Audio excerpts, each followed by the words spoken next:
So మిత్రులారా, అద్భుతంగా ఇంకొక గానం పెండింగ్ పెట్టి మిగతా ప్రోగ్రామ్ అంతా అయింది సార్ వారిది.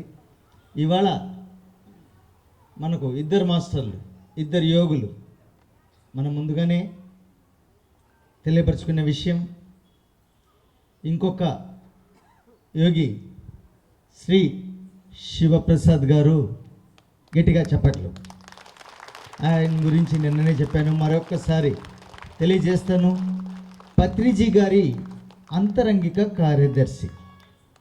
స్టార్టింగ్ నుంచి పత్రిజీ గారు మూమెంట్ తీసుకొని వచ్చిన మొట్టమొదటి నుంచి లాస్ట్ సార్ బాడీ వెకెట్ చేసే అంతవరకు సారు వెన్నంటే ఉంటూ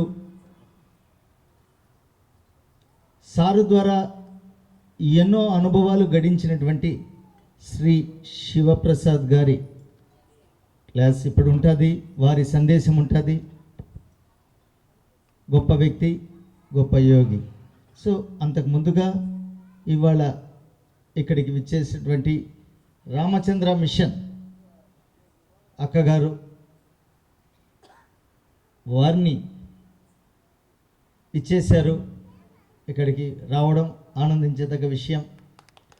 ఎందుకంటే ఇది నేను ఆల్రెడీ తెలియజేశాను, ప్రతి ఒక్క ఆధ్యాత్మిక సంస్థను, ఇంకా వీలైతే సాంఘిక సంస్థలను కూడా ఇన్వైట్ చేసి, ఎందుకంటే సమాజానికి సేవ చేసేవాళ్ళు, వాళ్ళందరినీ ఆదరించవలసిన, గౌరవం ఇవ్వాల్సిన బాధ్యత అందరిపైన ఉంటుంది అనే దాన్ని ఎరుకపరిచే దానికోసమే నేను ఈ ప్రయత్నం చేస్తున్నాను. ఇక్కడే కాకుండా ఎన్నో రోజులుగా ఎన్నో ప్రదేశాల్లో కూడా ఇలా అన్ని ఆధ్యాత్మిక సంస్థలు ఒక ప్లాట్ఫామ్ పైకి వచ్చి ఎన్నో కార్యక్రమాలు చేస్తున్నాయి. వారందరూ కూడా మరొకసారి ధన్యవాదాలు తెలియజేసుకుంటూ, సీనియర్ మాస్టర్లు అయినటువంటి శ్రీ బాబాయ్ గారు, మదనపల్లి నుంచి విచ్చేసినటువంటి కృష్ణప్ప గారిని కూడా డాష్ పైకి రావాల్సిందిగా కోరుకుంటూ, అక్కగారిని మాట్లాడవలసిందిగా. వేదికను అలంకరించినటువంటి పెద్దలకు నమస్కారం. సోదర సోదరీమణులందరికీ కూడా నా వందనాలు. నేను ఫస్ట్ ఈరోజు ఒక విషయం చెప్పాలనుకున్నాను. అది మన స్పిరిచువల్ సొసైటీ వాళ్ళు సతీష్ గారు అదే విషయం చెప్పి నాకు మైకిచ్చారన్నమాట. ఏమంటే కొన్ని సంవత్సరాలుగా శ్రీ రామచంద్ర మిషన్ వాళ్ళు రావాలి చెప్పి ప్రతి సప్తాహంలో కూడా ఆయన ఆహ్వానించారు కొన్ని సంవత్సరాల నుండి. అలాగే ఇక్కడ ఉన్నటువంటి ఆధ్యాత్మిక సంస్థలన్నిటినీ కూడా ప్రతిరోజు ఒక్కొక్కరినిగా ఆహ్వానిస్తున్నారు. దీని వెనక మన ఉద్దేశం ఏమిటి? మన దారులు వేరు కావచ్చు కానీ మన గమ్యం ఒక్కటే అనేటటువంటి ఒక గొప్ప సందేశంతో ఆయన కష్టపడి ఇంత కార్యక్రమాన్ని అరేంజ్ చేసి, ఇది నాకే కావాలి, నా గొప్పతనమే అనేటటువంటి భావన లేకుండా మనందరం ఒకటి అనేటటువంటి ఐకమత్య భావంతో అందరినీ ఆహ్వానించడం నాకు చాలా సంతోషాన్ని ఇస్తూ ఉంది. ఇది చాలా గొప్ప విషయం అన్నమాట. ఇదే విధంగా ఇప్పుడు రామచంద్ర మిషన్ నుండి ఇలాంటి కార్యక్రమమే ఒకటి జరపబోతున్నాం. హైదరాబాదులో శ్రీ కన్హా శాంతివనం అని చెప్పనేసి ఒక ఆశ్రమం. అందులో దాదాపు 1,00,000 మంది ఒకేసారి కూర్చొని ధ్యానం చేసుకునేటటువంటి ప్రపంచంలోనే అతిపెద్ద ధ్యాన మందిరం. అక్కడ గురు పరంపరలో, శ్రీ రామచంద్ర మిషన్ గురు పరంపరలో 4వ గురువైనటువంటి శ్రీ కమలేష్ గారు ఒక కార్యక్రమాన్ని డిజైన్ చేశారన్నమాట. ఏమంటే కుల మతాలకు కూడా అతీతంగా అన్ని రకాలైన ఆధ్యాత్మిక సంస్థల వారు, విదేశాల్లో ఉన్నటువంటి సంస్థల వారు కూడా అందరూ ఆహ్వానించబడ్డారు. ఎప్పుడంటే మార్చి 14, 15, 16 3 రోజులు ఈ కార్యక్రమం ఉంది. దాదాపుగా ఈ 3 రోజులు 100 సంస్థల నుండి అందరూ వస్తున్నారు. 300 పైన ఆధ్యాత్మిక సంస్థల వారు, 75,000 మంది పార్టిసిపేషన్స్. ఇంతమందితో ఐకమత్యం, మనందరం ఒకటి, మన సంస్థలన్నీ ఒకటి అనేటటువంటి ఒక గొప్ప సందేశంతో ఇంతమందిని ఏకతాటిపై తీసుకువచ్చి ఆయన ఈ కార్యక్రమాన్ని చేస్తున్నారన్నమాట. మన స్థాయిలో మనం ఇక్కడ ఈ విధంగా జరుపుకుంటున్నాం. అక్కడ ఆ గురువులు వాళ్ళ స్థాయిలో అంతటి గొప్ప కార్యక్రమాన్ని జరుపుకున్నారన్నమాట. 75,000 మందికి 3 రోజులు అక్కడ కార్యక్రమం జరపడం అంటే చిన్న విషయం కాదన్నమాట. అంతమంది విదేశస్తులు 100 మంది 100 సంస్థల నుండి వస్తున్నారన్నమాట. కాబట్టి అంత గొప్పగా అక్కడ జరగబోతుంది. ప్రతి ఒక్కరూ ఆహ్వానితులే అన్నారు. తర్వాత గురువు గారి మధ్య ఒక సందేశాన్ని ఇచ్చారన్నమాట. ఏమంటే శారీరక, మానసిక ఆరోగ్యం, ఆధ్యాత్మిక ఆరోగ్యం, ఈ 3 కూడా మనకు అవసరమే. ఆ ప్రయత్నమే ఇక్కడ జరుగుతూ ఉంది. ఉదయం కార్యక్రమాలప్పుడు మన భౌతిక జీవితానికి ఎటువంటి ఆహారం తీసుకోవాలి, ఎలా ఉండాలి, ఎలా అనేటటువంటి ప్రయత్నం, ఆధ్యాత్మికంగా కూడా మనం ఎదగాలి, ఎలా ధ్యానం చేయాలి అనేటటువంటి విషయాలను మనకు నేర్పిస్తున్నారన్నమాట. భౌతిక జీవనం ఈరోజు చాలా వరకు మార్పు, ఎందుకో రకరకాల కారణాల వల్ల చాలా మార్పులు జరిగాయి. ఈ మార్పుల వల్ల ఏమవుతుంది, ఆరోగ్యం దెబ్బతింటుంది. ప్రకృతిలో ఏ జంతువు కానీ, ఏ పక్షి కానీ, ఏవి కానీ తెల్లవారిగానే నిద్రలేస్తుంది. అదే ఒక మనిషి మాత్రం ఒక టైం లేదు, వాళ్ళ ఇష్టం, ఎప్పుడైనా పడుకోవచ్చు, ఎప్పుడైనా లేవచ్చు. ఇది ప్రకృతికి విరుద్ధంగా మనం ఎప్పుడైతే మన జీవనాన్ని కొనసాగిస్తున్నామో అప్పుడు మనలో ఈ అనారోగ్యాలు కూడా మొదలయ్యాయి అన్నమాట. అలా లేకుండా వీలైనంత వరకు కొంతమందికి తప్పదు, వాళ్ళ రాత్రిపూట ఈ సాఫ్ట్వేర్ జాబ్స్ అని అలాంటివి, ఒక బిజినెస్లో హెవీగా ఉన్నవాళ్ళు అలాంటివి. కానీ సాధారణంగా ప్రతి ఒక్కరూ మనం ఏం చేయాలి, త్వరగా నిద్రపోవాలి, త్వరగా లేవాలి. అది ప్రకృతిలో ఉన్నటువంటి నియమం, మనం చేసుకున్న నియమం కాదు. ఎప్పటికీ అది అంతే. 24 గంటల సమయమే. మనం ఉదయం ఎప్పుడు లేవాలి, రాత్రి ఎప్పుడు పడుకోవాలి. మిగిలిన సమయంలో మన కార్యక్రమాలు అనేటివి మనము చేసుకోవాలి. అప్పుడు భౌతికంగా మన ఆరోగ్యం బాగుంటుంది. రాత్రి సరైన సమయంలో నిద్రపోయి గాఢ నిద్రలోకి వెళ్ళినప్పుడు ఏమవుతుందంటే మనలో ఏదో విధంగా ఏర్పడినటువంటి కొన్ని విష పదార్థాలు అనేటివి చేరుతాయి. వాటిని మన మెదడు ఆ గాఢ నిద్రలో మన శరీరం ఆ నాడులన్నీ కూడా పరిశుద్ధమయ్యే విధంగా మనలో మార్పు జరుగుతుంది. ఆ విశ్రాంతిలో మన నాడీ వ్యవస్థ అంతా కూడా శుభ్రపడుతుంది. అది నిద్రకు సరైన సమయానికి ఆ నిద్రపోకుండా పోయినామంటే కనుక ఆ నాడుల్లో అంతా కనుక ఆ విష పదార్థాలన్నీ అలాగే నిలిచిపోయి మనలో అనారోగ్యం అనేది ఏర్పడుతుందన్నమాట. ఇది చాలా ముఖ్యమైనటువంటి విషయం.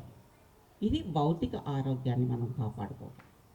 ఇంకొకటి మానసిక ఆరోగ్యం. మానసికంగా కూడా మనం కరెక్ట్గా ఉంటేనే, ఈ భౌతికాన్ని మానసికాన్ని మనం కరెక్ట్గా తీసుకుంటేనే ఆధ్యాత్మిక జీవితంలో కూడా మనము ముందుకు వెళ్ళడానికి బాగా వీలవుతుందన్నమాట. ఈ మానసిక ఆరోగ్యం అనేది ఎందుకు మనకు కరెక్ట్గా ఉండదు, ఎందుకు సరిగా ఉండదు అంటే మన వైఖరి, మన ప్రవర్తన, మనలో ఉన్నటువంటి గుణాలు. ప్రతి ఒక్కరిలో కూడా కోపం ఉంటుంది, దాన్ని సరైన విధంగా ఉపయోగించాలి. కోపం, ద్వేషం, అసూయ ఇలాంటి రకరకాలైనటువంటి గుణాలు ప్రతి ఒక్కరిలో కూడా ఎంతో కొంత ఉంటాయి.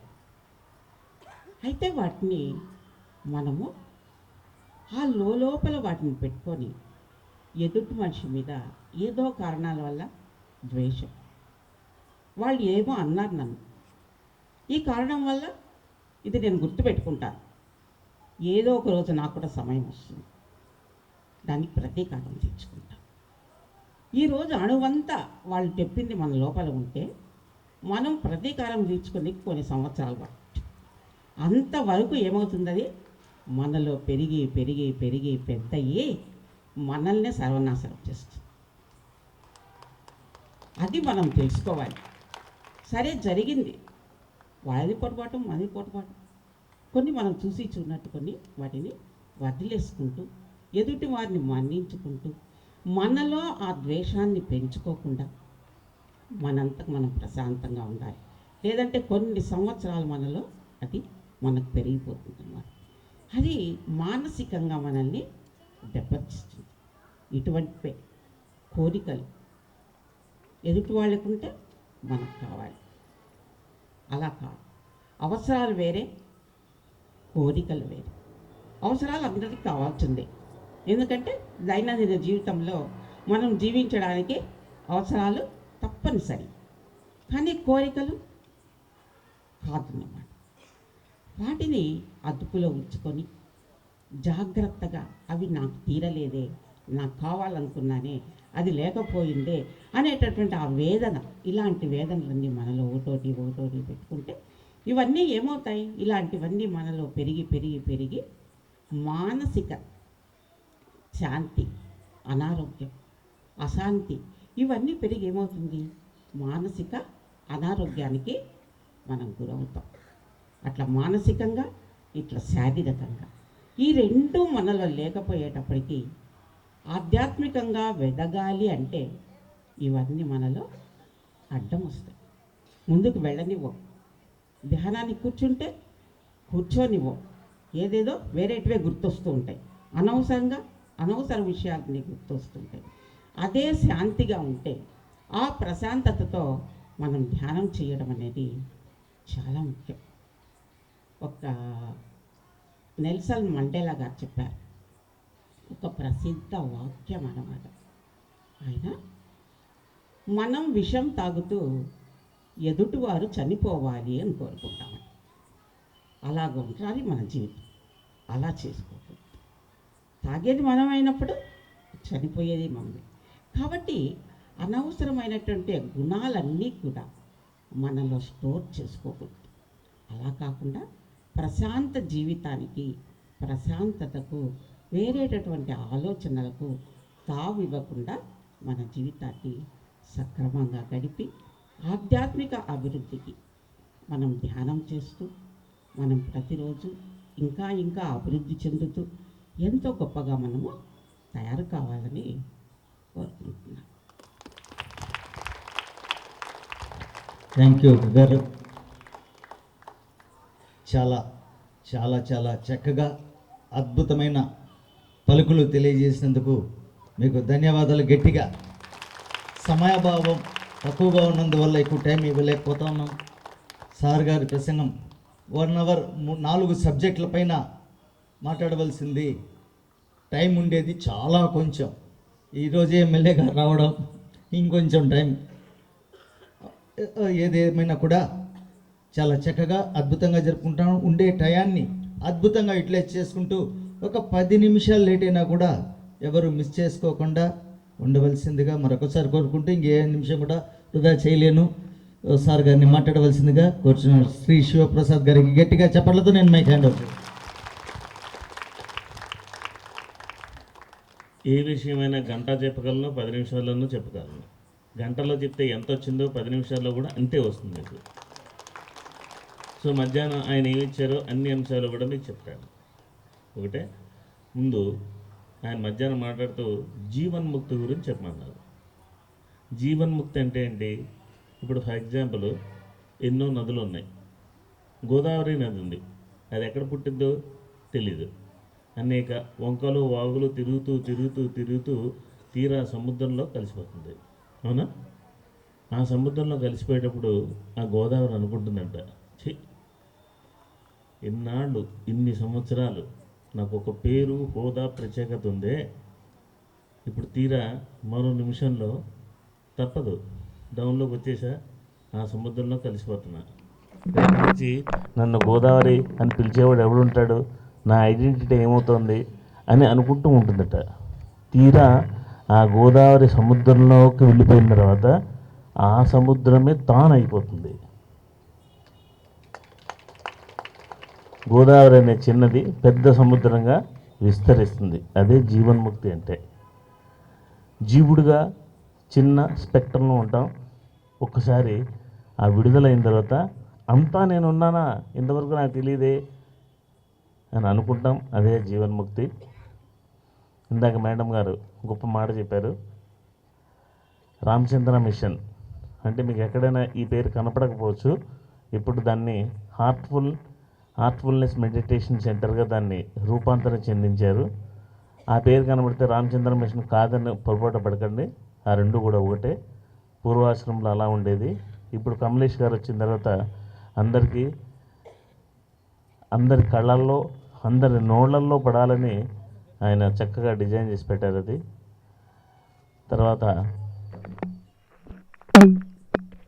ఆవిడ నిద్రలో మగత నిద్ర అన్నారు. దీన్ని ముద్దు నిద్ర అంటారు. దీన్ని సంస్కృతిలో చెప్పాలంటే, ధ్యాన స్థితిలో చెప్పాలంటే దీన్ని తురియా స్థితి అంటారు. అంటే తురియా స్థితి అనేది ఒక రకంగా సమాధి స్థితి లాంటిది కానీ కాదు. ఎందుకు తురియా స్థితికి వెళ్ళాలి, వెళ్తే ఏంటి? పత్రిజీ ధ్యానాన్ని మాత్రమే 44 సంవత్సరాలు ప్రచారం చేశారు. ఆయనకి ఎన్నో ఉన్నాయి, ఎన్నో తెలుసు. ఎక్కడికి వెళ్ళినా, ఎవరిని కలిసినా ఒక్క ధ్యానం తప్ప వేరేది మాట్లాడలే. అమ్మాయి కాపేసింది, వేరే దాని గురించి మాట్లాడలే, ఒక్క ధ్యానం గురించే మాట్లాడారు. ఎంత పెద్ద వాళ్ళు వచ్చినా, ఎటువంటి వాళ్ళకైనా ఆ ధ్యానాన్ని తప్ప వేరేది ఏది ఇవ్వలేదు.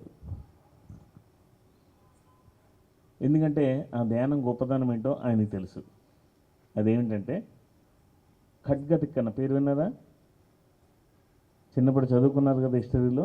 ఖడ్గతిక్కన ఆయన దగ్గర ఏముండేది? కత్తి ఉండేది. యుద్ధాలు చేస్తూ ఉండేవాడు. చేసి యుద్ధాలన్నీ ఓసారి విసుకొచ్చేసి యుద్ధం చేయడం మానేసి కత్తిని పాడేశాడు. చేసి ఏం చేశాడంటే దైవ చింతన వచ్చింది. అప్పుడు ఏం చేశాడంటే ఆయన ఒక యాగం చేశాడు. యాగం చేసిన వాళ్ళని ఏమంటారంటే యాజీ, వాళ్ళని సోమయాజీ అంటారు. ఆయన ఎప్పుడైతే ఆ యాగం చేశాడో అప్పటి నుంచి ఆయన తిక్కన సోమయాజి అయిపోయాడు. తిక్కన సోమయాజి అయిపోయిన తర్వాత చాలామంది పండితులు, కవులు చెప్పుకుంటూ వచ్చారు. ఎందుకంటే ఈరోజు ఫిబ్రవరి 28 రాయలసీమలో తెలుగు సాహితీవేత్త రాసమల్లు రామచంద్రారెడ్డి గారు పుట్టినరోజు ఈరోజు.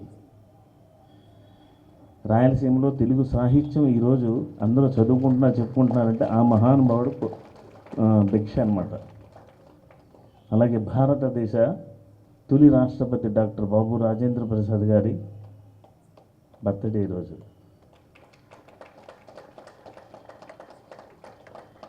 అలాగే మనకి ఆ శంకరాచార్య స్థాపించినటువంటి 4 పీఠాల్లో కంచి కామకోటి పీఠానికి సారథ్యం వహించి అనేక ప్రాంతాలు తిరిగినటువంటి జయేంద్ర సరస్వతి గారి శరీరం విడిచిపెట్టిన రోజు ఈ ఫిబ్రవరి 28. సంగీత ప్రపంచంలో అందరిని ఉర్రూతలొగించినటువంటి మ్యాండలిన్ శ్రీనివాస్ పేరు విన్నారా? ఆయన చనిపోయిన రోజు పుట్టినరోజు ఈరోజు. ఫిబ్రవరి 28 అంటే అన్ని స్పెషాలిటీస్ ఉన్నాయి. ఇంకపోతే ఆ తిక్కన సోమయాజీ మహాభారతంలో కొంత పార్ట్ మిగిలిపోయింది, దాన్ని తెలుగులోకి రాయాలి. మీరు రాయండి అంటే ఎవరైనా చెప్తే రాయరు కదా, వాళ్ళకి ఎవరైనా గురువులు చెప్పాలి. అందుకోసం ఆయన దీక్ష తీసుకున్నారు. అప్పట్లో దాన్ని తపస్సు అనేవారు. ఆయన ధ్యానం చేస్తూ ఆ తపస్సులో ఉండిపోయాడు ఆయన. అలా ఉండిపోయి కొన్ని రోజులకి ఒకలాంటి సమాధి స్థితి వచ్చేసింది. దాన్ని ఏమంటారంటే జాగ్రత్త అవస్థ, స్వప్నావస్థ తర్వాత కలిగేదాన్ని తురియావస్థ అంటారు. ఆ తురియావస్థకి వెళ్ళిపోయిన తర్వాత సరాసరి వైకుంఠానికి వెళ్ళిపోయాడంట కారణ శరీరంతో. ఆయన్ని ఆ విష్ణుమూర్తి చూశాట. ఇన్ని సంవత్సరాల తర్వాత ఒక మానవుడు భూమి మీద తురియావస్థలో వైకుంఠానికి ప్రవేశించాడయ్యా. ఎవరైనా ఈయన కన్నా తండ్రి ఎవరు అని ఆలోచించి ఈయన తండ్రి ఎక్కడున్నారని అడిగాడంట. సార్ స్వర్గంలో ఉన్నారంట, ఆయన పిలుచుకురండి అన్నాడంట. పిలుచుకొచ్చిన తర్వాత విష్ణుమూర్తి దగ్గర ఉన్నాడంట. ఆయన చూసి అన్నాడంట, చాలా సంవత్సరాల తర్వాత తురియా స్థితిలో ఒక ధ్యాని భౌతిక శరీరంలో ఉండి భూమండలం నుంచి వైకుంఠానికి రావడం చాలా సంవత్సరాల తర్వాత చూస్తున్నానయ్యా. ఇంతటి మహానుభావుని కన్నావే, నీకు స్వర్గం ఏంటి? ఈయన తీసుకెళ్ళి ద్విజమండలంలో కూర్చోబెట్టండి అని పైకి తీసుకెళ్ళిపోయారంట. అంటే దీన్ని బట్టి ఏమర్థమైంది?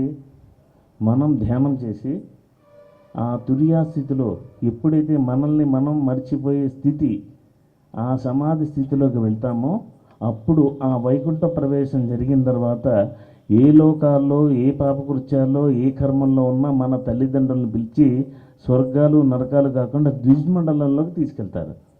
అందుకోసమే ప్రతి వ్యక్తి ధ్యానం చేయాలని పత్రిజీ ధ్యాన ప్రచారం తప్ప వేరే దాన్ని చెప్పలేదు. అప్పుడు చెప్పాడంట, మిగిలిన మహాభారతాన్ని తెలుగులోకి అనువదించమని. అప్పుడు మిగిలిన భాగాన్ని తిక్కన గారు తెలుగులోకి రాశారు. అందుకే ఈ రహస్యం ఆయన తెలుసు. కనిపించిన వాళ్ళందరినీ కనిపించినట్టు కళ్ళు మూసి కూర్చోబెట్టేవాడు. మనం కళ్ళు మూసుకుని ఆ తురియా స్థితిలోకి వెళ్తే ఈ శరీరాన్ని మనకి ప్రసాదించిన మన తల్లిదండ్రులు తిరిగి మళ్ళీ ఈ లోకానికి రాకుండా వాళ్ళకు ముక్తిని ప్రసాదించిన వాళ్ళవుతాం. అందుకే పుత్రుడు పుడితే పున్నామ నరకం నుంచి తప్పిస్తాడు అంటారు. మరి తప్పించాలి వద్దాం మన తల్లిదండ్రుల్ని? సో మనల్ని అందరినీ ఈ కోవకి తీసుకెళ్లాలని ఎన్నున్న అన్ని వదిలేసి పత్రిక చేయించుకున్నది ఒకే ఒకటి, అదే ధ్యానం. రెండవది ధ్యానం, మూడవది ధ్యానమే, నాలుగవది ధ్యానమే. అందుకే ఈనాళ్ళు రాజమండ్రిలో ఒక ఆర్టికల్ రాస్తూ ప్రతి మనిషికి 5 ప్రాణాలు ఉంటాయి, కానీ ఈ పత్రికకి 6 ప్రాణాలు ఉన్నాయి, 6వ ప్రాణమే ధ్యానం అని హెడ్డింగ్ పెట్టి రాశాడు. అలాగా ఇన్ని సంవత్సరాలు ఎక్కడికి వెళ్ళినా ఏ దేశం వెళ్ళినా ఎవరిని అడిగినా తన దగ్గర ఎంత విద్వత్తు ఎంత పాండిత్యం ఉన్నా పొరపాటును ఉండదని చెప్పేవారు కాదు. ధ్యానం ధ్యానం ధ్యానం, దట్ ఈజ్ పత్రిజీ. ఓకే, గట్టిగా చెప్పండి కొద్దాం పత్రిజీ గారికి. ఇంకపోతే కర్మరాహిత్యం. ఇన్ని సంవత్సరాల నా అనుభవంలో, నేను చదివినటువంటి పుస్తకాలలో, నేను కలిసిన వేలాది లక్షలాది మంది జీవిత అనుభవాలన్నీ చూసిన తర్వాత, అనేక ఇతిహాసాల్లో ఉండేటువంటి పురాణ పురుషులందరినీ అధ్యయనం చేసిన తర్వాత, ఈవెన్ రాముడైనా కృష్ణుడైనా బుద్ధుడైనా ఎవరైనా కానీ ఈ కర్మ భూమిలో పుట్టిన తర్వాత తాను చేసిన కర్మని అనుభవించకుండా ఈ భూమి నుంచి వెళ్ళలేరు. అది సత్యం. మీరు చేసిన కర్మని మీరు అనుభవించే తీరాలి. మీరు ఏ స్థాయి వాళ్ళు అనేది అనవసరం. ఓకే, అసలు కర్మ అనేది ఎందుకు పడుతుంది? చేసిన ప్రతి పని కర్మ కాదు. ఇప్పుడు నేను మాట్లాడుతూ దగ్గు వచ్చింది, నాకు నీళ్లు కావాలి, ఆయన అక్కడ ఉన్నాడు, నీళ్ళ బాటిల్ తెచ్చిచ్చాడు, అది కర్మ కాదు, అది పని. ఏ పని చేస్తే ఫలితం ఉంటుందో దాన్ని కర్మ అన్నారు. మనం మంచి పని చేస్తే పుణ్యం వస్తుంది, చెడు పని చేస్తే పాపం వస్తుంది. ఏదైనా సరే ఈ భూమి మీద మీరు అనుభవించాల్సిందే, పుణ్యమైనా కానీ పాపం కానీ. దీని నుంచి ఎవరూ తప్పించుకోలేరు. చాలామంది ఏమనుకుంటారంటే, నేను ఎన్నో తెలియక పాపాలు చేశాను కాబట్టి పుణ్యాలు చేయాలని వరుస పెట్టి పుణ్యాలు చేసుకుంటూ వెళ్ళిపోతారు. పుణ్యాల దొత్తలు పెరిగిపోతున్నాయి కానీ పాపాలు పోవు. కానీ పాపాలకి ప్రాయశ్చిత్తం చేసుకోవాలి, అనుభవించాలి, వేరే మార్గం లేదు. ఓకే, అసలు కర్మ అంటే ఏంటి? ఎన్ని ఉన్నాయి? కర్మ అనేది ఎప్పుడు మొదలవుతుంది అంటే గత జన్మలో చేసిన దాన్ని ఈ జన్మలో అనుభవించాలి. అవునా? అసలు ఆ గత జన్మ ఎక్కడి నుంచి వచ్చింది? అదే ఫస్ట్ జన్మ కదా. ఆ జన్మ కర్మ ఎక్కడి నుంచి వచ్చింది? దీన్ని మాట్లాడితే చెట్టు ముందా విత్తు ముందా అంటారు. చెట్టు ముందు విత్తు ముందు ఎవరు తేల్చలేరు, కానీ సంవత్సరాలు అయిపోయినాయి. కానీ దాని గురించి కూడా చెప్పుకుందాం. బాబు ఆ ఎక్కువ తీసే, నేనే సినిమా యాక్టర్ని కాదు, రీసౌండ్ వద్దు. చెట్టు ముందా విత్తు ముందా అంటే ఆ చెట్టును కానీ విత్తును కానీ సృష్టించినటువంటి ఆ భగవంతుడు లేకపోతే సృష్టికర్త ముందు వాడు చెట్టు సృష్టిస్తే విత్తనం వచ్చింది, విత్తనం సృష్టిస్తే చెట్టు వచ్చింది. ఇప్పుడు తీరిపోయిందా మీ సమస్య? మీరు ఏదైనా ఒక పని చేస్తే దాని ఫలితం మీ అకౌంట్లో ఎలా పడుతుందో ఇందాక చెప్పాను. మనిషి తన యొక్క ధర్మంలో చేసేటువంటి క్రియని కర్మ అన్నారు.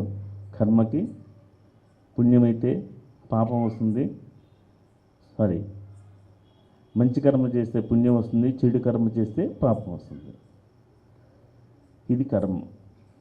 దాని తర్వాత భగవద్గీతలో కృష్ణుడు చెప్పినటువంటి మరొకటి ఉంది. దాన్ని ఏమన్నారంటే అకర్మ అన్నారు. అంటే ఏంటి? ఏ పని చేస్తేనే కదా ఫలితం పడేది, మారదా? ఏ పనైనా చేస్తే కదా ఫలితం పడేది. అలా అని చెప్పి మా ఓబాయ్ గారు ఏ పని చేయనంటాడు.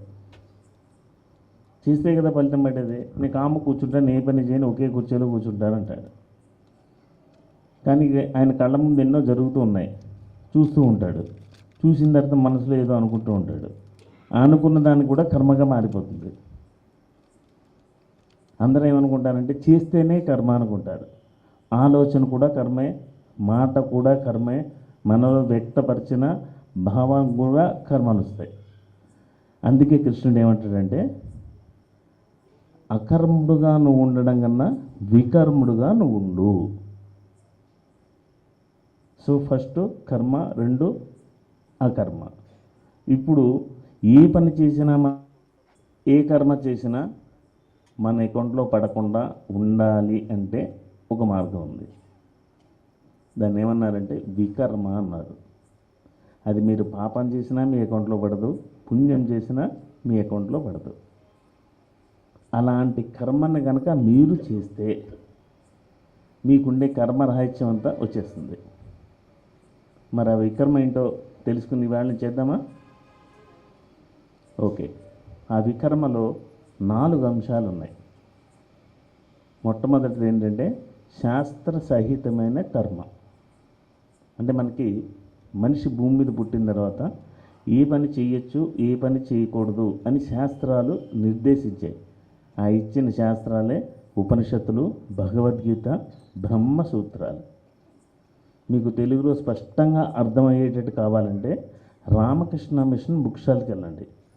బ్రహ్మసూత్రాలు ఇంత బుక్కులో చాలా స్పష్టంగా క్లుప్తంగా ఇచ్చారు వాళ్ళు. ప్రతి ఉపనిషత్తు గురించి పామరుడు కూడా అర్థమయ్యే విధంగా ఉపనిషత్తులు ఉన్నాయి అక్కడ. భగవద్గీత పెద్ద పెద్ద పుస్తకాలు చూసి భయపడద్దు. 4-5 లైన్లో ప్రతి శ్లోకానికి సరళంగా అర్థమయ్యే విధంగా భగవద్గీతను కూడా తయారు చేశారు. గట్టిగా చెప్పట్లు కొడుతున్నారు రామకృష్ణ మిషన్కి. అవి మనిషి ఏ పనులు చేయాలి, ఏ పనులు చేయకూడదు అనేటువంటిది నిర్దేశం ఇచ్చాయి. అంటే మనం చేసిన పనులు ఎవరికైనా హాని జరిగినా, ఎవరికైనా అంటే ఏ చెట్టుకైనా, ఏ పుట్టకైనా, ఏ జీవికైనా కానీ హాని జరగకూడదు. అలా కొన్ని కర్మలు ఇచ్చింది. అందులో మొట్టమొదటిది ఏంటంటే నిష్కామ కర్మ. ఇప్పుడు ఈ కార్యక్రమం ఇక్కడ చేసాం, దీనివల్ల ఎంతో ఫలితం వచ్చింది. ఆ ఫలితాన్ని ఎవ్వరూ కూడా ఆశించకూడదు. ఎందుకు? ఇంతకుముందు జమా ఖర్చు వేయాల్సిన లెక్కలు చాలా ఉన్నాయి. అందుకే ఏ పని చేసినా పని చేసి ఫలితాన్ని ఆశించవద్దు అని శ్రీకృష్ణుడు చెప్పాడు. అలాగని చేయడం మానద్దు, చెయ్యి, ఫలితాన్ని ఆశించకు. ఇది నిష్కామ కర్మ. రెండవది, ఇప్పుడు మొట్టమొదటిది ఏంటి? శాస్త్ర సహితమైన కర్మలు చేయాలి. రెండోది నిష్కామ కర్మ చేయాలి. ఇప్పుడు ఎవరైనా ఏదైనా మంచి చేశారనుకోండి, అయ్యా బాబు ఇంత పెద్ద కార్యక్రమం చేస్తున్నావు, నువ్వు నిజంగా ధన్యుడు అయ్యా అన్నారనుకోండి సతీష్ దగ్గరికి వచ్చి, అంతా నాదే ఉంది, అంతా గురువుగారు చూపిస్తున్నారమ్మా అంటాడు. అదే ఓ సాధువు దగ్గరికి వెళ్ళారు అనుకోండి, అంతా నాదే ఉందండి ఈశ్వరుడిదయ్యా అంటారు. అంటే వాళ్ళు చేసిన ఆ కర్మ ఫలితాన్ని ఆ ఈశ్వరార్పణం చేస్తారే కానీ మేము చేసాము అని ఆ ఫలితాన్ని వాళ్ళు ఆశించరు. దీన్ని మూడవ కర్మ అంటారు. 4 ఏంటంటే ఏ పని చేస్తున్నా ఇది నా వల్ల జరుగుతోంది, నేను చేస్తున్నాను అన్న భావన లేకుండా చేసే కర్మ ఏదైతే ఉందో ఆ కర్మ ఫలితం ఎలా ఉన్నా కానీ మన అకౌంట్లో పడదు. ఈ 4 రకాల కర్మలు కనుక మీరు చేస్తే దీన్ని వికర్మ అంటారు. అది మంచైనా చెడైనా మన అకౌంట్లో పడదు. ఇప్పుడు మన అకౌంట్లో ఉన్న కర్మల్ని ఏం చేయాలో చూద్దాం. ఇప్పుడు జన్మ తీసుకుని ఇక్కడికి వచ్చాం. వచ్చినప్పుడు మనతో పాటు గత జన్మ నుంచి పోగేసి పెట్టుకున్నటువంటి ఆ కర్మ రాశిని ఏమంటారంటే సంచిత కర్మ అంటారు. అది ఈ జన్మలో తెచ్చుకుంటాం.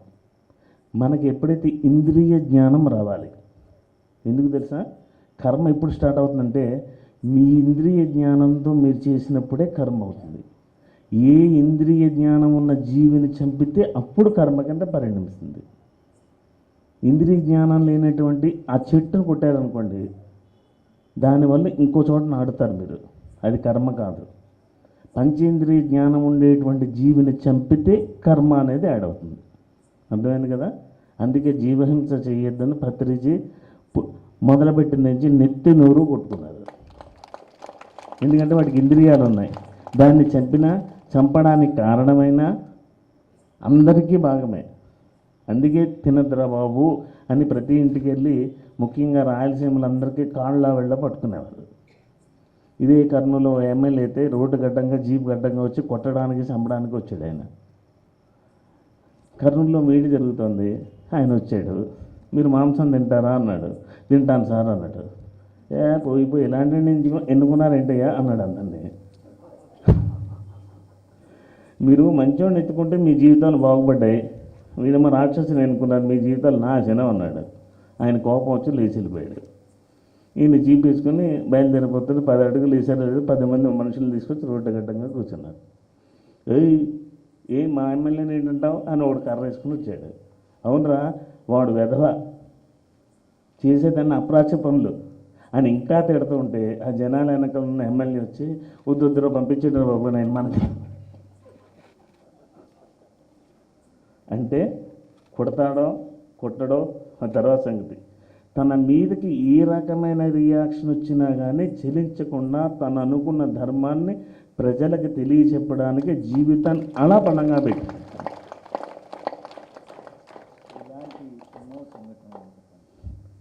ఇలాంటివి ఎన్నో సంఘటనలు ఉన్నాయి.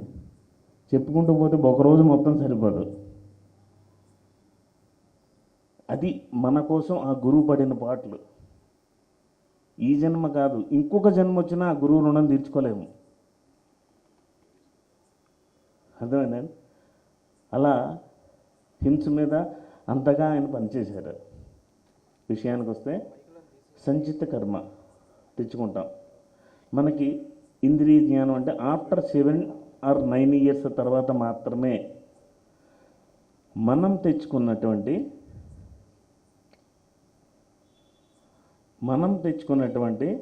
ఆ సంచిత కర్మలోంచి ఒక అంశాన్ని తీసి అనుభవించడాన్ని ప్రారబ్ధ కర్మ అంటారు. ఈ భూమి మీద అనిపించేటప్పుడు 3 కర్మలు ఉన్నాయి: సంచిత కర్మ, ప్రారబ్ధ కర్మ, ఆగామి కర్మ. మనం గత జన్మలో అనుభవించకుండా ఉంచేసుకున్న దాన్ని ఏమంటారంటే సంచిత కర్మ రాశి అంటారు. అవి కొన్ని తెచ్చుకుంటాం. అవి తెచ్చుకున్న తర్వాత ఈ జన్మలో అనుభవానికి తెచ్చుకుంటాం. దాన్ని ఏమన్నారంటే ప్రారబ్ధము అన్నారు. మరి గత జన్మలో చేసిన కర్మల్ని ఈ జన్మలో ప్రారబ్ధానికి అనుభవిస్తున్నాం కదా, అలాగే ఈ జన్మలో చేసే కర్మలు కూడా ఉంటాయి. వాటిని ఏమన్నారంటే ఆగామి కర్మ అన్నారు. మనం హింస వదిలేసి ధ్యానం ఆధ్యాత్మికతలో ప్రవేశించిన తర్వాత తెచ్చుకున్న సంచిత కర్మాన్ని అనుభవానికి ప్రారబ్ధానికి అనుభవించేసామనుకోండి, ఇంకా మనకి ఆయుష్ ఉందనుకోండి, ఈ జన్మలో చేసిన ఆగామి కర్మను కూడా అనుభవిస్తాం. ఒకవేళ తెచ్చుకున్న సంచిత కర్మ అనుభవించకపోయినా, అందులో కొంచెం మిగిలిన ఈ జన్మలో ఉన్న ఆగామి కర్మ కూడా అందులోకి వెళ్ళిపోయి సంచిత కర్మ రాశి పెరిగిపోతుంది. ఒకవేళ ఈ జన్మలో తెచ్చుకున్న సంచిత కర్మను అనుభవించేసి ఈ జన్మలో చేసిన ఆగామి కర్మ కూడా అనుభవించేసామనుకోండి, అప్పుడు ఆల్రెడీ అక్కడ ఇంకా కొంచెం దాచుకొని వచ్చాం కదా, ఆ సంచిత కర్మను కూడా తెచ్చుకుని ఈ జన్మలోనే అనుభవించేస్తే కర్మశేషం ఏదీ లేదు కాబట్టి ఆ జన్మలో మనకి కర్మరాహిత్యం లభించినట్టు లెక్క. అర్థమైందా? మీరేమి అర్థమైందా? అర్థమలేదు, చప్పట్లు కొట్టట్లే.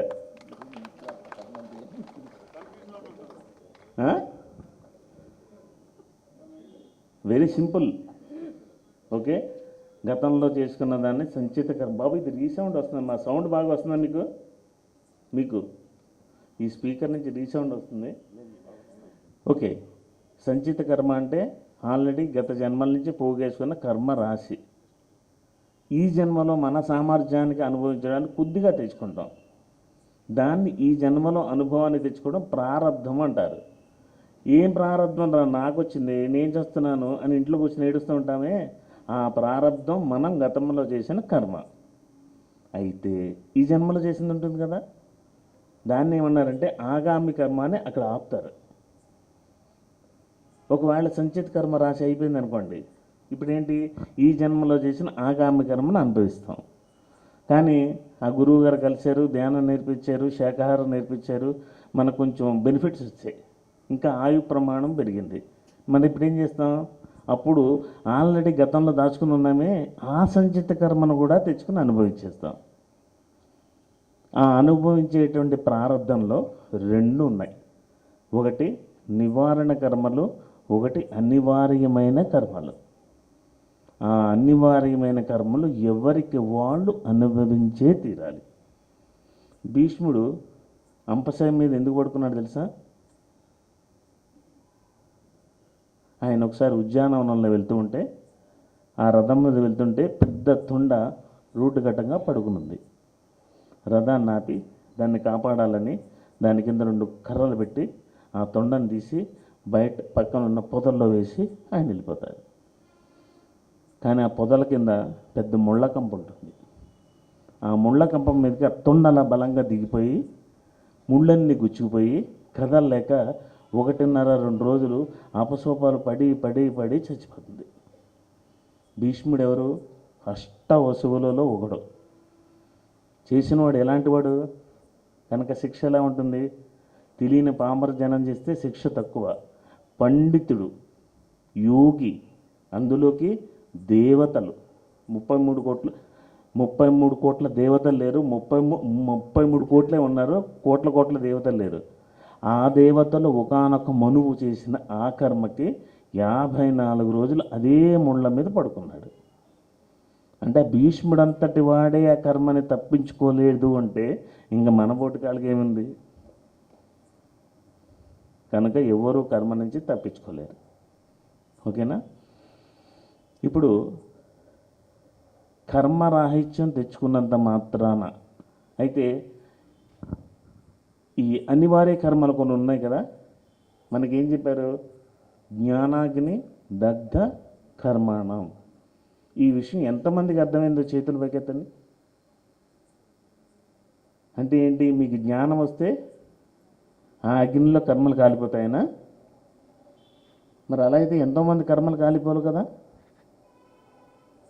ఏ అగ్నిలో కర్మలు కాలుతాయి ఇప్పుడు తెలుసుకుందాం. మనం సొంతంగా మన సొంత తెలివితో మన సాధనతో మనం సంపాదించుకునే దాన్ని ఏమన్నారంటే జ్ఞానము అన్నారు. ఇతరుల నుంచి, అక్కడ పుస్తకాలు ఉన్నాయే, ఇతరుల యోగుల యొక్క పుస్తకాల నుంచి వాళ్ళ అనుభవాల నుంచి నేర్చుకునే దాన్ని ఏమన్నారంటే విజ్ఞానము అన్నారు.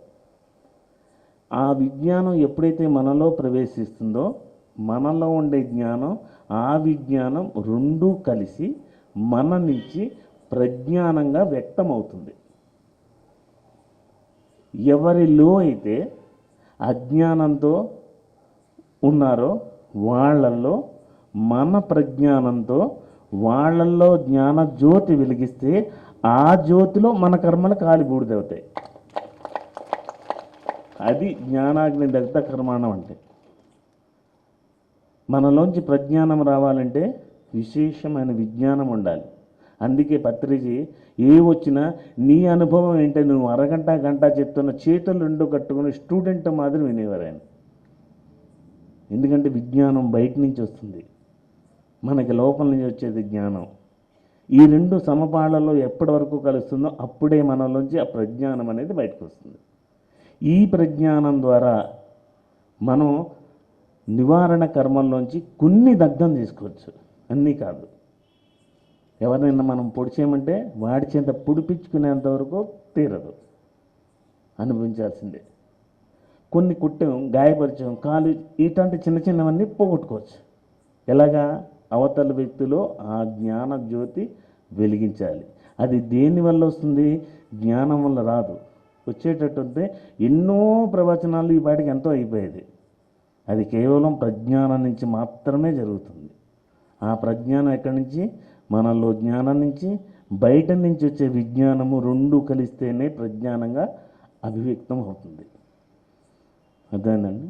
ఇంత కష్టపడి ఇన్ని చేసి ఈ కర్మరాహిత్యం తెచ్చుకున్నంత మాత్రాన మీకు ముక్తి అనేది రాదు.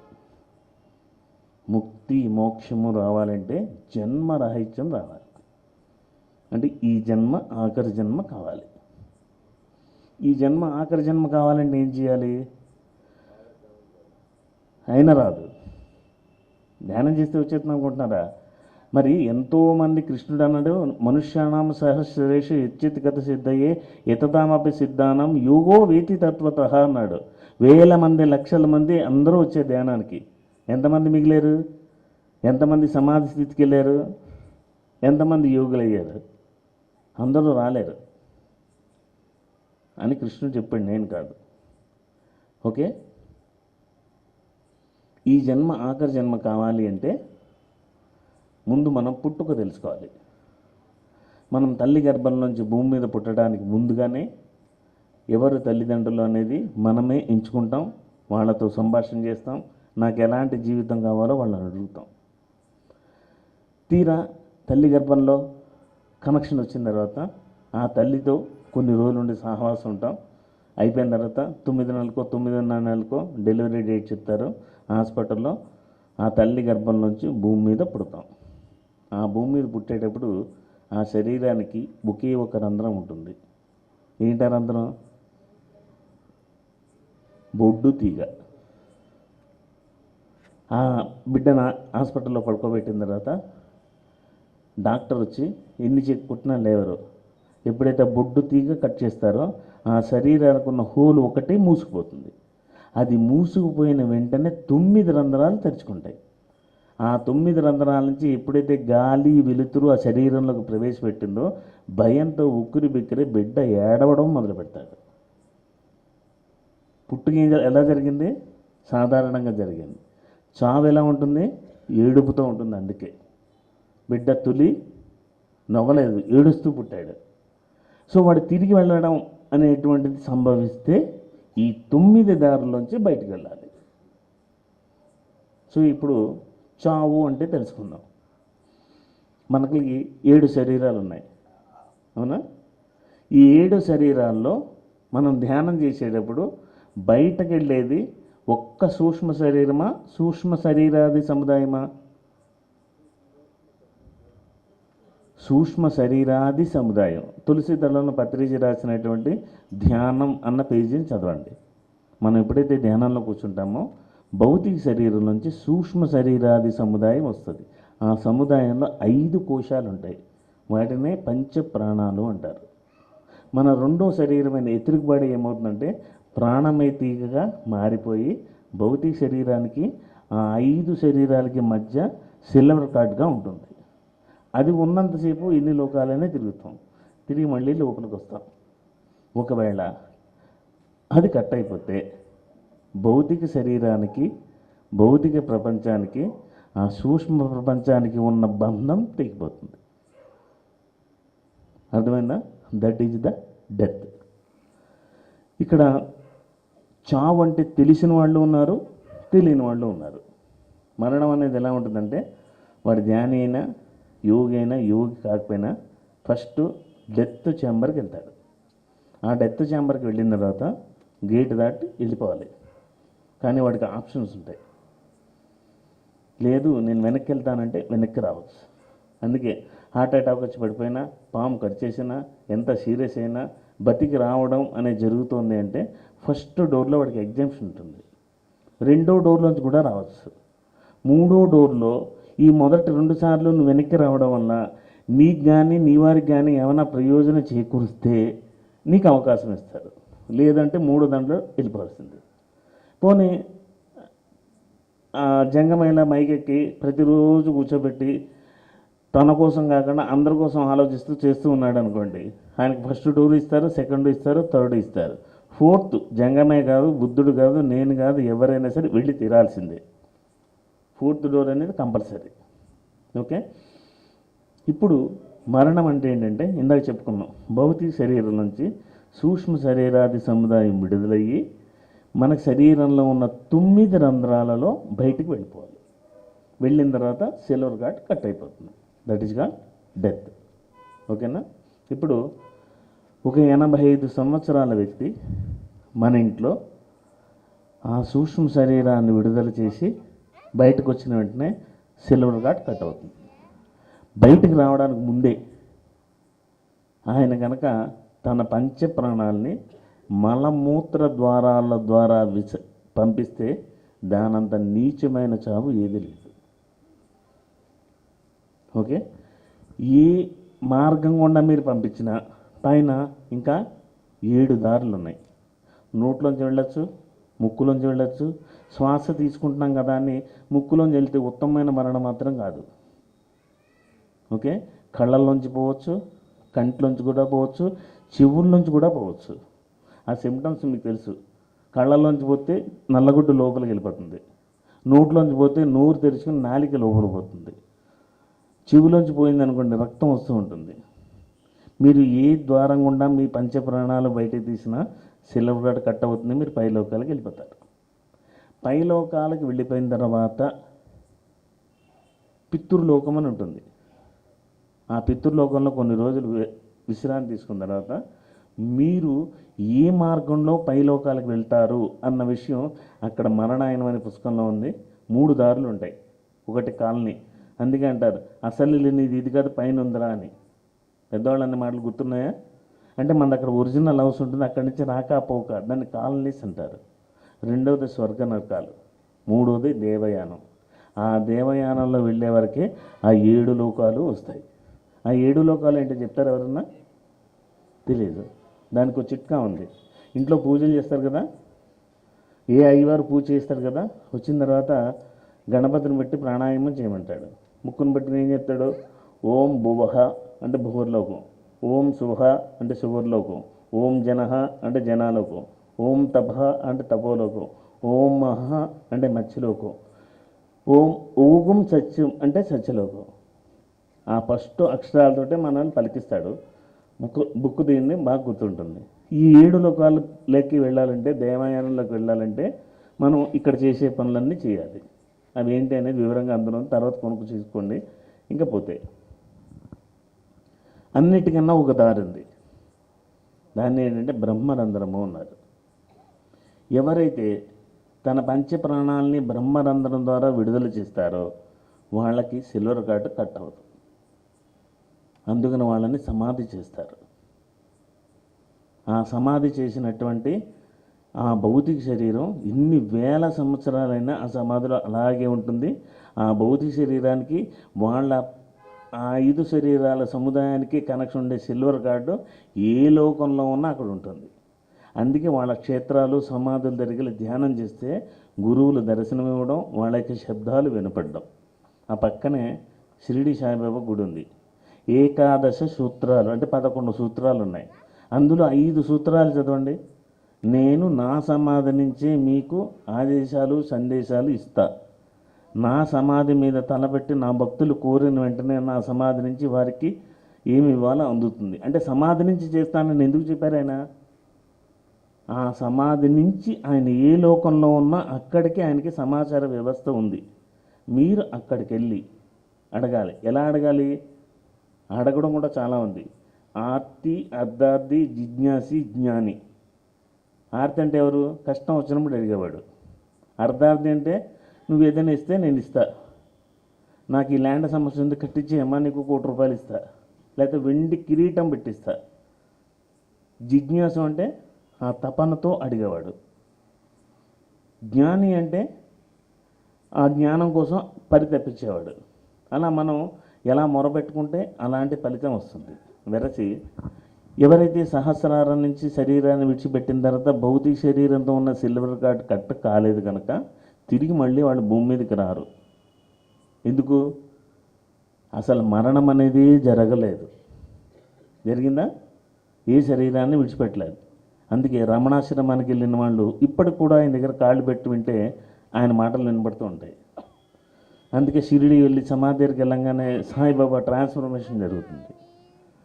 చాలామంది మేము పత్రిజని చూడలేదండి, ఆయనతో మాట్లాడలేదండి అంటూ ఉంటారు. అలాంటి వాళ్ళంతా కైలాసపురికి వెళ్ళండి. ఆ శక్తి స్థలంలో ఆయన పాదాలు ఉన్న ప్రదేశం దగ్గరికి వెళ్ళి తలపెట్టి నేను నిన్ను చూడాలి అని అడగండి. ఆయనకి ఇష్టపడితే అప్పుడు మీకు కనబడతాడు. మేము పత్రిజని చూడలేదు అన్న వాళ్ళకి ఇది ఒకటే మార్గం. అందుకే ఆయన సమాధిలో ఉన్నాడు, ఎవరు వస్తారా అని. సో ఈ జన్మ రాహిత్యం అంటే ఈ జన్మ మళ్ళీ భౌతిక శరీరం తీసుకుని తల్లి గర్భంలో పుట్టకుండా ఉండేటువంటి వెసులుబాటు ఎప్పుడైతే వచ్చిందో దాన్ని జన్మరాహిత్యం అంటారు. ఈ జన్మరాహిత్యం కర్మరాహిత్యం వచ్చిన తర్వాత మనం మోక్షం అనేటువంటి డోర్లోకి ఎంటర్ అవుతాం. అక్కడ ఆ ముక్తి అనేది కూడా 4 రకాలు ఉంది. ఫస్ట్ ముక్తి ఏంటంటే సాలోక్యం. అంటే మనం ఏ వైకుంఠానికి వెళ్ళాలనుకుంటున్నామో, ఏ కైలాసానికి వెళ్ళాలనుకుంటున్నామో ఆ శివుడు ఉండే లోకంలో మనకి ఏదో ఒక ప్రదేశంలో స్థానం దొరకడం సాలోక్యం అన్న ముక్తి. సాన్నిధ్యం అంటే ఎక్కడో దూరంగా ఉంటే కాదు, ఆయనకి సన్నిహితంగా ఉండేటువంటి ప్రదేశంలో మనకి స్థానం దొరికితే సాన్నిధ్యం అంటారు. ఓకే, సాలోక్యం, సాన్నిధ్యం, సామీప్యం. అంటే ప్రతి ఒక్కళ్ళకి అంతర్వలయం ఉంటుంది కదా, ఆ అంతర్వలయంలో ఎవరు చాలామందికి దోటు దొరకదు.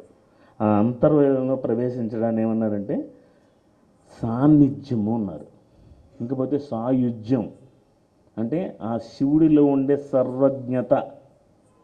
ఆ సర్వజ్ఞత అని విష్ణువుకి లేదు, బ్రహ్మకి లేదు. శివుడిలా మనం అవ్వాలి అంటే శివుడిలో ఉండేటువంటి సర్వజ్ఞత, ఆ శక్తి, ఆ యుక్తి, ఆ తపస్వి, ఆ ధ్యానము అన్నీ ఉండాలి. అంటే శివుడిలా అయిపోవాలి. ఇవి 4 రకాల ముక్తులు. ఈ మధ్యకాలంలో మన ప్రాంతం నుంచి, అంటే మన ప్రాంతం అంటే రాయచోటు కాదు, ఇక్కడికి దాదాపు 250 కిలోమీటర్ల దూరంలో ఓ మహానుభావుడు ఉన్నాడు, ఓ గాన గంధర్వుడు. ఆయన ఎప్పుడో ఒకసారి కాశీకి వెళ్ళారంట. ఆ కాశీలో శివలింగ ప్రతిష్టాపన చేశారట. అప్పుడు కాలభైరవుడు, కాశీ విశ్వనాథుడు ఆయన కొంచెం అనుగ్రహించారు. అలాగే చిన్నప్పటి నుంచి ఆ శివనామ తత్వాలన్నీ పాడుతున్నాడు కాబట్టి ఆయనకి శివుడు సాన్నిధ్యం అనే ముక్తిని ప్రసాదించి ఆయన కొలువులో కూర్చోబెట్టుకుని ఇప్పుడు కూడా ఆయన చేత కీర్తనలు పాడించుకుంటున్నట్ట. ఆయనే డాక్టర్ ఎస్పి బాలసుబ్రహ్మణ్యం. ఈ విషయం నాకు తిరుపతిలో శ్రీశక్తి పీఠం ఉంది, అక్కడ కుర్తాళం స్వామీజీ పేరు ఎంతమంది తెలుసు? ఆ కుర్తాళం స్వామీజీ చెప్పారు ఇది. ఇలాంటివన్నీ ఎంతో పరిశోధన చేస్తుంటారు వారు. అలా మనం కూడా, మీరందరూ కూడా ఈరోజు సాలోక్యం అన్న ముక్తిని పొందారు, కానీ మీకు తెలియట్లేదు. ఇక్కడికి ఎంత దూరంలో మీకు వైకుంఠం ఉంది? ఆ వైకుంఠం ఇక్కడికి ఎంత దూరంలో ఉంది? తిరుమల.